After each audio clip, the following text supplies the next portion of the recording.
Shalom, selamat pagi dan salam sejahtera bagi saudaraku yang dikasihi Tuhan. Dimanapun saudara berada, doa saya saudara baik dan tetaplah penuh semangat pengharapan di dalam Tuhan kita.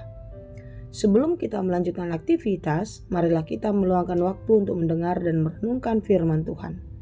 Karena hanya firman Tuhanlah yang menjadi kekuatan dan sumber hikmat bagi kita untuk dapat mengerti setiap rencana Tuhan di dalam kehidupan ini. Marilah kita berdoa.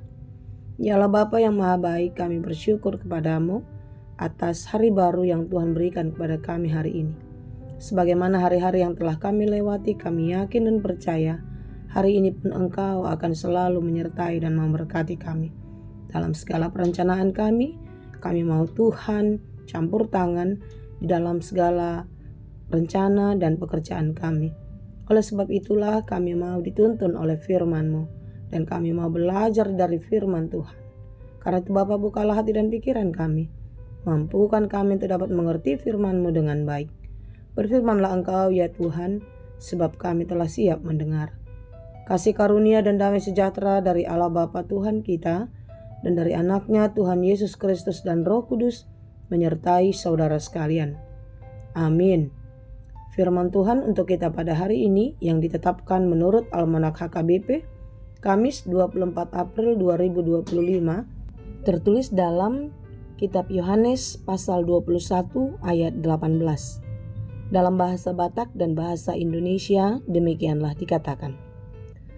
Tutusi tutudo nahudo kotuho, andorang upo sodopeho, hodo makoho sidirim laho manopot lomo niroham. Alai dung matuaho, surdukonon mumatanganmu.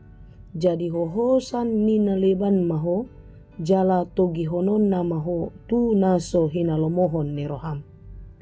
Aku berkata kepadamu, sesungguhnya ketika engkau masih muda, engkau mengikat pinggangmu sendiri, dan engkau berjalan kemana saja kau kehendaki.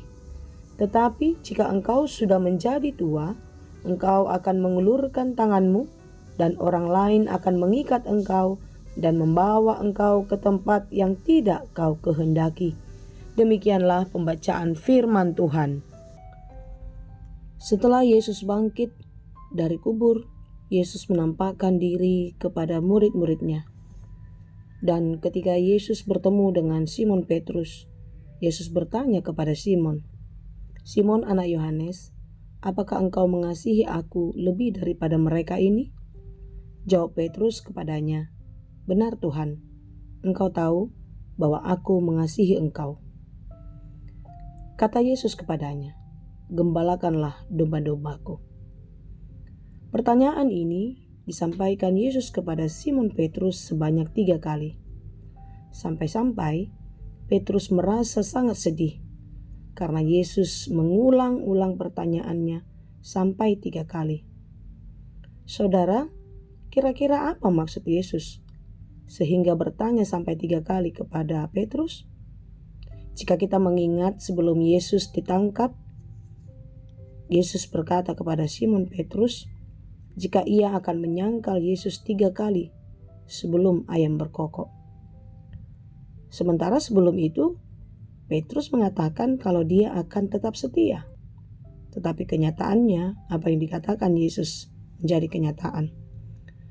Petrus 3 kali menyangkal Yesus jika ia adalah orang yang selalu bersama-sama dengan Yesus ketika Yesus memberitakan Injil, mengajar, dan juga menyembuhkan banyak orang sakit.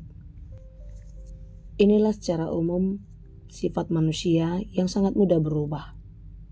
Ternyata kedekatan dan keakraban Petrus kepada Yesus tidak menjadi satu jaminan dia tetap setia. Petrus tidak kuat. Dia tidak berani menghadapi tekanan, sehingga dia dengan tegas sekali menyangkal Yesus di hadapan banyak orang. Saudara-saudara, tentu pertanyaan ini bukan hanya kepada Simon Petrus saja, termasuk juga kepada murid-murid yang lain dan juga sampai kepada kita sampai hari ini. Pertanyaan apakah engkau benar-benar mengasihiku adalah pertanyaan Tuhan bagi kita. Apakah kita sungguh-sungguh mengasihi Dia? Dan hendaklah kiranya kita seperti Petrus dengan sungguh-sungguh mengasihi Tuhan. Saudara-saudara yang dikasihi Tuhan, jika hari ini renungan bagi kita dikatakan, aku berkata kepadamu, sesungguhnya ketika engkau masih muda, engkau mengikat pinggangmu sendiri, dan engkau berjalan kemana saja kau kehendaki. Tetapi jika engkau sudah menjadi tua, engkau akan mengulurkan tanganmu, dan orang lain akan mengikat engkau dan membawa engkau ke tempat yang tidak kau kehendaki. Setelah 3 kali bertanya dan memberikan tugas kepada Simon Petrus sebanyak 3 kali, yaitu untuk menggembalakan domba-dombanya, kini Petrus siap dipanggil lagi sebagai penanggung jawab dan memikul berat beban kepemimpinan yang telah dinubuatkan Yesus kepadanya. Sebagaimana yang tertulis dalam renungan kita pada hari ini. Ia dengan belajar merendahkan hatinya di hadapan Tuhan. Dan saudara-saudaraku yang dikasihi Tuhan, tentu bagi kita pun semuanya diembankan tugas pelayanan. Baik di tengah-tengah kehidupan kita sehari-hari, di rumah, di tempat pekerjaan kita, ataupun di lingkungan gereja. Setiap hari kita akan melayani sebagaimana siapa kita di tengah-tengah kehidupan. Sebagai orang tua, sebagai anak, sebagai pelayan di tengah gereja, ataupun sebagai jemaat. Setiap kita dipanggil untuk melakukan peran kita sesuai dengan kehendak Allah. Jika Petrus disuruh untuk menggembalakan domba-domba Tuhan, tentu setiap kita pun punya tugas dan tanggung jawab di dalam kehidupan kita setiap hari. Apakah kita dapat melakukannya dengan penuh tanggung jawab di dalam ketaatan, kesetiaan, dan kerendahan hati? Saudaraku yang dikasihi Tuhan, lihatlah apa yang dipesankan firman Tuhan pada hari ini adalah ketaatan. Bagaimana kita taat di dalam melakukan kehendak Allah di dalam kehidupan kita. Sebagai apapun kita, marilah kita melakukannya dengan maksimal, dengan totalitas, sekuat dan semampu kita. Yakin dan percayalah, Tuhan Sang Pengampun, penghapus dosa, akan menguatkan dan memampukan kita. Dia akan menolong dan terus memelihara kehidupan kita. Oleh sebab itu saudara-saudara, marilah siapkan diri dan beri hati untuk dipakai Tuhan menggembalakan domba-dombanya, untuk dipakai Tuhan memberitakan kabar baik di tengah-tengah kehidupan. Kiranya Tuhan menolong dan memberkati kita senantiasa. Amin. Terima kasih Tuhan untuk firman-Mu hari ini yang mengingatkan kami akan kelemahan dan keterbatasan kami. Dalam kelemahan dan keterbatasan kami sering sekali gagal untuk mempertahankan hati kami, mempertahankan iman kami untuk tetap percaya kepadamu. Terkadang karena berbagai-bagai pergumulan, kami sering sekali menyangkal Engkau di tengah-tengah kehidupan kami. Kami mencari-cari jawaban, mencari jalan keluar di luar daripadamu. Hari ini kami diingatkan oleh pesan firman Tuhan, kalau Tuhan menunggu kesungguhan hati kami, Tuhan menunggu ketaatan dan kesetiaan kami. Bapa, mampukanlah kami untuk tetap setia, mampukanlah kami untuk tetap taat, seberat apapun pergumulan yang kami hadapi.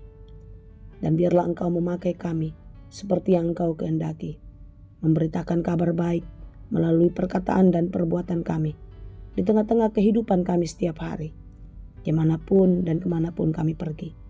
Engkaulah yang memperlengkapi kami dan memakai kami sesuai dengan kehendak-Mu. Kami mau menyerahkan seluruh kehidupan kami, segala perencanaan kami hari ini ke dalam tangan pengasihan Tuhan. Tolonglah kami untuk dapat melakukan semua pekerjaan kami dengan baik, sesuai dengan kehendak-Mu.